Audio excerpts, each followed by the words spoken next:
nursing classes. Myself AK Sirs, and today we are going to discuss about a very important topic for your upcoming exam notes 22. So all the aspirants please listen to me carefully because I will discuss about COVID-19 vaccine and monkeypox virus. monkeypox virus जो कि नई disease है, नया virus है, इससे related भी आपको question देखने को मिलेंगे आंसर नोट के अंदर। ठीक है जी। देन हम बात करते हैं कोविड-19 वैक्सीन के बारे में। कोविड-19 वैक्सीन के बारे में स्टडी करने से पहले थोड़ा हम कोविड-19 के पास्ट जो प्रॉपर्टी है उनके बारे में स्टडी कर लेते हैं। ठीक है जी।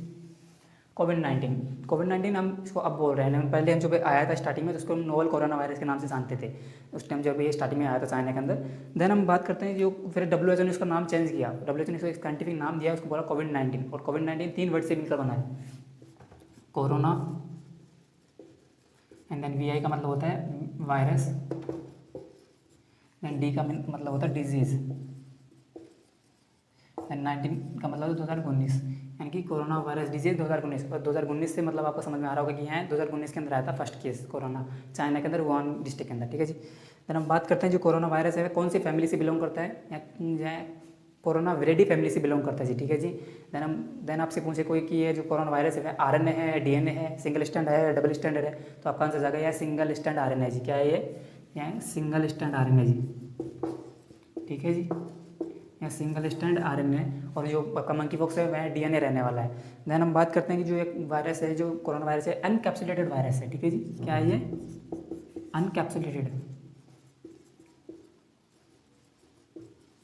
अनकैप्सुलेटेड या फिर अनवेलप्ड वायरस है जी। यहाँ पे जो अनकैप्सुलेटेड है इसका मतलब क्या निकल के आ रहा है, अनकैप्सुलेटेड से मतलब आपका वह वायरस जो अपने आप को एक मेम्ब्रेन के द्वारा कवर रखता है उसको बोलते हैं अनकैप्सुलेटेड वायरस। ठीक है जी।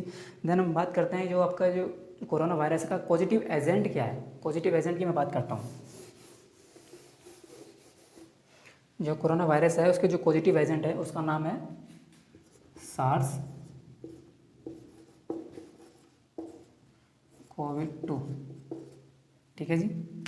क्या है सार्स कोविड-2 यानी कि severe acute respiratory syndrome corona virus 2। ठीक है जी। 2 बोला है यानी कि फर्स्ट है सीवियर एक्यूट रेस्पिरेटरी सिंड्रोम, ये बहुत पहले आ चुका था, 2003 के अंदर आया था सीवियर एक्यूट रेस्पिरेटरी सिंड्रोम, जब यह सीवियर कैट से फैल रहा था। और जो अब आया है जो है severe acute respiratory syndrome corona virus 2 जो कि एक बैट यानी चमगादड़ वगैरह से फैल रहा है। ठीक है। देन बात करता हूँ कि जो severe acute respiratory syndrome corona virus 2 है इसकी जो पॉजिटिव एजेंट है इसका कोरोना वायरस का कोविड-19 का, तो इसकी जो शेप है वह कौन सी देखने को मिलती है आपको, कुछ इसकी क्राउन लाइक शेप देखने को मिलती है। ठीक है जी, क्राउन लाइक। ठीक है जी, क्राउन लाइक शेप आपको देखने को मिलती है जी, क्राउन की जैसे। तो क्राउन की किसकी वजह से देखने को मिलते हैं, एक प्रोटीन होती है जिसका नाम होता है due to turmeric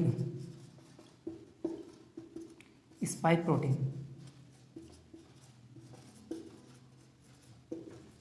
turmeric spike protein होती है जिसकी वजह से आपको ये कुछ क्राउन लाइक पोजीशन आपको देखने को मिलती है जी। ठीक है जी। देन हम बात करता हूँ मैं इसके कुछ जो फैल कैसे रहा है, मतलब यहाँ इसका मोड ऑफ ट्रांसमिशन क्या है, इसको जो कोरोना वायरस है ये इसका मोड ऑफ ट्रांसमिशन की मैं बात करूँ तो यह काफ़ी इसके जो वेरिएंट थे इसके जो मतलब जब ये आया था तब इसके जो काफ़ी वेरिएंट आपको देखने को मिले थे। जब ये अपने आप को बोल रहे थे लोग कि इसकी जो इमेज है वह चेंज कर रहा है अपने आप को, तो इसके कुछ टाइप देखने को मिले थे हमको। उसके जो कुछ टाइप थे तो कुछ आपको alpha, beta, gamma and delta, then omicron का नाम तो आपने सुना ही होगा।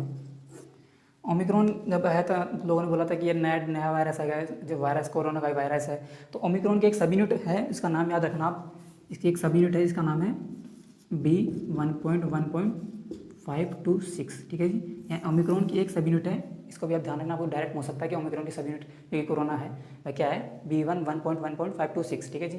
देन एक क्वेश्चन और आता है कि जो कोरोना वायरस की जो वायरस जो ये टाइप रहे थे, वेरिएंट रहे थे, इसमें से जो सबसे ज़्यादा डेथ कौन से वेरिएंट के अंदर देखी गई थी, तो आपका आंसर जाएगा डेल्टा। ठीक है जी, डेल्टा वायरस की जो वेरिएंट था उसके अंदर सबसे ज़्यादा आपको डेथ देखने को मिली थी। ठीक है जी। देन हम बात करते हैं जिसका मोड ऑफ ट्रांसमिशन, जो कोरोना वायरस का जो मोड ऑफ ट्रांसमिशन कि किस तरीके से यह फैल रहा था ये वायरस। तो आपको ये फर्स्ट ऑफ ऑल जो चाइना वाले थे उनके छोटे छोटे आ गए थे, उनको कुछ दिखता हुआ यानी किसी को भी खा लेते हैं, तो चमगादड़ वगैरह को खाने लगे। तो चमगादड़ से क्या था कि वह चमगादड़ एक एनिमल था, तो चमगादड़ से यह फैल रहा था, क्या नाम है, पेंगुलिन से फिर ह्यूमंस के अंदर आता, फिर ह्यूमन से दूसरे ह्यूमंस के अंदर, यानी कि animal to animal, then animal से ह्यूमंस के अंदर, फिर ह्यूमन से ह्यूमंस के अंदर फैल रहा था। तो ये क्या फैल रहा था, एनिमल्स टू एनिमल। ठीक है जी। एनिमल से एनिमल्स के अंदर, देन ह्यूमंस के अंदर, देन ह्यूमंस के अंदर फैल रहा था ये ऐसे करके। तो इस जो ये पैटर्न है फैल जो मोड ऑफ ट्रांसमिशन देखने को मिलता है, तो वह उसको हम बोलते हैं, एक पर्टिकुलर नाम देते हैं उस डिजीज़ को, उनका नाम होता है जूनोटिक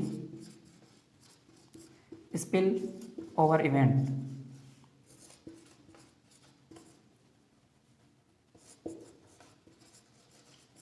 ठीक है जी, जूनोटिक स्पिल ओवर इवेंट, इसको आप लिख लीजिएगा, क्योंकि यह जो कोविड-19 है वह क्या है, जूनोटिक स्पिल ओवर इवेंट है। ठीक है जी।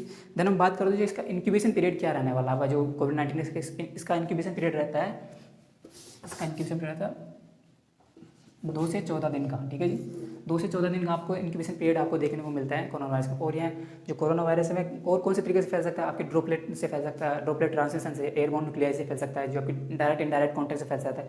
फॉर एग्जांपल मेरे कोरोना में यहाँ पे छींक दूँ, मेरे यहाँ पे जो पेन्स वगैरह है इनके ऊपर लग जाए, फिर इसको कोई और यूज़ कर ले, फिर अपने उन्हीं हाथों को अपने नाक वगैरह या फिर मुँह वगैरह में ऐसे टच कर ले, तो उससे अंदर एंटर कर जाता है ये कोरोना वायरस। ठीक है जी, तो इस वजह से वह फैल सकता है।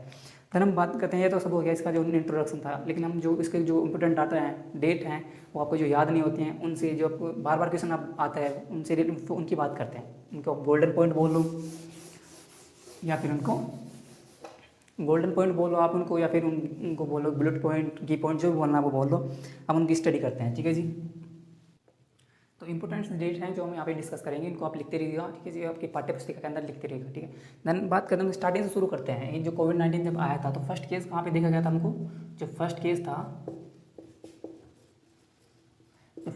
वह कहाँ पे देखा गया था, चाइना के अंदर। ठीक है जी, फर्स्ट केस कहाँ पे आया था, चाइना के अंदर।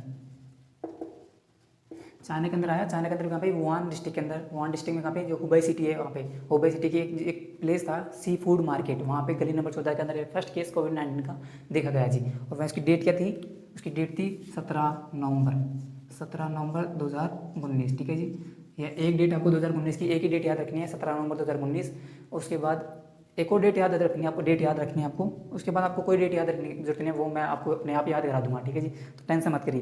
दैन उसके बाद जैसे ये कोरोना चाइना के अंदर फैला, उसके बाद चाइना से यह निकल के दूसरे देशों में फैलने लगा। तो दूसरे देश में जो फर्स्ट केस जो आउटसाइड चाइना कहाँ मिला था, थाईलैंड के अंदर देखने को मिला था। ठीक है जी, जो आउटसाइड चाइना कहाँ देखने को मिला था, first case outside the China, वह कहाँ देखा गया था, थाईलैंड के अंदर। ठीक है जी, कहाँ पे देखा, थाईलैंड के अंदर देखा गया था, थाईलैंड के अंदर। और कब देखा गया था, 13 जनवरी को, जस्ट अगले साल ही, यानी कि जस्ट नवंबर था उसके बाद दिसंबर, उस जस्ट उसके अगले साल 13 जनवरी को है थाईलैंड के अंदर फर्स्ट केस देखा गया था, यानी कि 13 जनवरी 2020। ठीक है जी, 13 जनवरी 2020 को है थाईलैंड के अंदर एंटर किया, और उसके जस्ट 17 दिन बाद या खतरे की घंटी भारत के अंदर एंटर करती है। ठीक है जी, यानी कि उसके जस्ट 17 दिन बाद फर्स्ट केस भारत के अंदर एंटर करता है। तो फर्स्ट केस इन इंडिया के अंदर जो फर्स्ट केस कहाँ देखा गया था, केरला के अंदर। ठीक है जी, केरला के अंदर भी कहाँ पे, त्रिशूर डिस्ट्रिक्ट के अंदर। त्रिशूर डिस्ट्रिक्ट है, वहाँ पे देखा गया था फर्स्ट केस। और कब देखा गया था, जस्ट 17 दिन बाद, यानी कि 30 जनवरी 2020 को यह फर्स्ट केस देखा गया था केरला के अंदर। ठीक है जी, और जिस दिन ये भारत के अंदर एंटर करता है, जो कोविड-19 वायरस है, जो कोरोना वायरस है, भारत के अंदर एंटर करता है, उसी दिन WHO का डायरेक्टर का दिमाग घूमता है, और उन्होंने इसको पब्लिक हेल्थ इमरजेंसी घोषित कर दिया गया था। ठीक है जी, जो पब्लिक हेल्थ इमरजेंसी कब घोषित किया गया है कोविड-19 को, बहुत इंपॉर्टेंट बात बता रहा हूँ, ध्यान रखना। पब्लिक हेल्थ इमरजेंसी इसको कब घोषित किया गया, जस्ट उसी दिन, जिस दिन ये भारत के अंदर एंटर करता है, उसी दिन इसको पब्लिक हेल्थ इमरजेंसी घोषित कर दिया गया था, 30 जनवरी 2020 के अंदर। ठीक है, तो और यह क्वेश्चन आपके जो अभी रिसेंटली एग्जाम लगा है, JMCH का पेपर लगा है, उसके अंदर आपको क्वेश्चन पूछा गया था कि जो पब्लिक हेल्थ इमरजेंसी है कब घोषित किया गया था, तो आपका आंसर जाएगा 30 जनवरी 2020। ठीक है जी, 30 जनवरी 2020, यानी कि JMCH के अंदर उसको पूछा गया था। यह पेपर JMCH के अंदर पूछा गया 2022 के अंदर। ठीक है जी, देन मैं बात करता हूँ कि जैसे ही हमने इसको पब्लिक हेल्थ इमरजेंसी घोषित कर दिया, उसके बाद हमारी जो जस्ट उसके अगले महीने ही क्या हुआ कि जो वायरस है इसका नाम दिया, जो हमारी virology international committee of taxonomy of virus है, इसकी जो उन्होंने इसको कोविड-19 को वायरस को नाम दिया। ठीक है जी, यानी मैं बात करूं यानी कि जो SARS-CoV-2 है, सार्स कोविड-2। यह नाम कब पड़ा, यह नाम कब दिया गया, यह नाम पड़ा था 11 फरवरी को, जस्ट उसके अगले महीने 11 फरवरी 2020 को। ठीक है जी, 11 फरवरी 2020 को यह नाम दिया गया था international committee of taxonomy of virus, यानी कि वीरोलॉजी के द्वारा यह नाम जो कोरोना वायरस है उसके नाम को एजेंट को नाम दिया गया सार्स कोविड-2।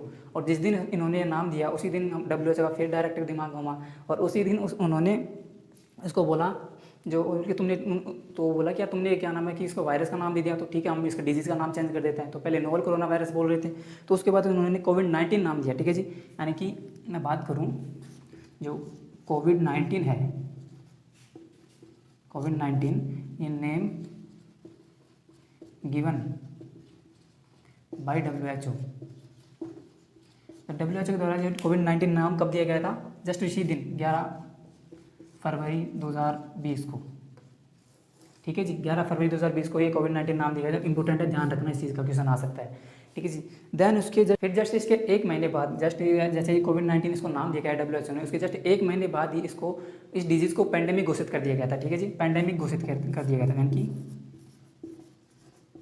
पेंडेमिक कब घोषित किया गया था इसको, पेंडेमिक की बात करूँ तो जस्ट एक महीने बाद, यानी कि 11 फरवरी थी, 11 मार्च को। ठीक है जी, 11 मार्च 2020 को इसको पेंडेमिक घोषित कर दिया गया था जी। ठीक है, और जस्ट उसके 11 दिन बाद, जैसे इसको पेंडेमिक घोषित किया उसके जस्ट 11 दिन बाद 22 मार्च को हमने फर्स्ट जनता कर्फ्यू लगाया था। ठीक है जी, जनता कर्फ्यू लगाया था जिस दिन हमने, आपको याद होगा जिस दिन हमने थाली बजाई थी शाम को, उस दिन की बात कर रहा हूँ मैं। उस दिन जिस दिन हमने PM मोदी नरेंद्र मोदी हमारे उनकी रिक्वेस्ट के ऊपर हमने जो जनता के द्वारा कर्फ्यू लगाया गया था उसको बोलते हैं हम जनता कर्फ्यू।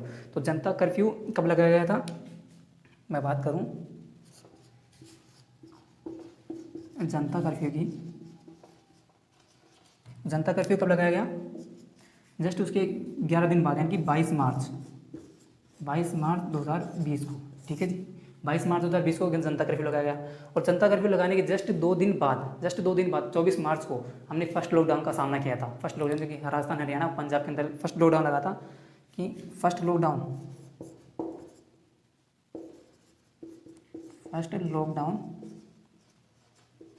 कब लगा था, जस्ट उसके 2 दिन बाद 24 मार्च को। 24 मार्च को ये फर्स्ट लॉकडाउन देखने को मिला था हमको। ठीक है जी, देन फर्स्ट लॉकडाउन लगा, उसके बाद में क्या हुआ कि जैसे ये फर्स्ट लॉकडाउन लग गया 24 मार्च 2020 को ये फर्स्ट लॉकडाउन लगा। उसके बाद उसके जस्ट 7-8 दिन बाद उसके एक ऐप लॉन्च हुआ था जी, एक ऐप लॉन्च जिसका नाम आपने सुना होगा आरोग्य सेतु ऐप लॉन्च हुआ था।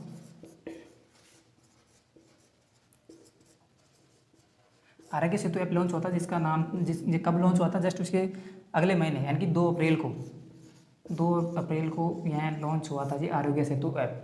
तो ये कुछ इंपॉर्टेंट डेट थी जिसको हमने एक कहानी के तौर पर लेके चल रहे हैं, बिल्कुल सीक्वेंस वाइज, तो आपको ये याद हो गए होंगे। ठीक है जी, देन जो पेंडेमिक है इसका ध्यान रखना कि पेंडेमिक जो 11 मार्च को लॉन्च हुआ था, 11 मार्च को उसको पेंडेमिक बोला गया था। ठीक है जी, तो ये कुछ इंपॉर्टेंट डेट थी जो हमने इंपॉर्टेंट डेट थी जिनको हमने देखा। देन जो कोविड-19 वैक्सीन है उसके बारे में आप डिस्कस करेंगे, कोविड-19 वैक्सीन के बारे में। ठीक है जी।